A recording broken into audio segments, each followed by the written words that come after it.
আমাকে জিজ্ঞেস করেন এক বাক্যে ঈমান বলে কাকে, আমি কোন ধরনের হেজিটেশন বাদ দিয়ে পুরো বাংলার মুসলমানদেরকে সামনে রেখে বলছি, আমার নবীর ইশকের নামই ঈমান।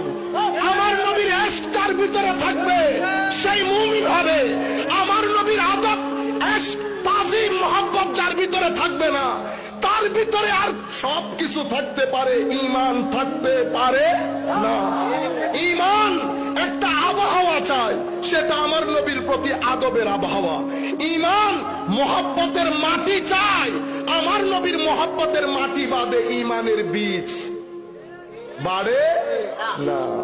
মনে রাখবেন, আমার নবীর ইশক যদি না থাকে, চেহারা বিব্রত হয়ে যাবে, চেহারা বিদগুটে হয়ে যাবে, শীতকালীন গাছের মতো হয়ে যাবে। দুনিয়া থেকে চলে যাওয়ার পরে চেহারা বিকৃত হয়ে যাবে যদি আমার নবীর ইশক না থাকে।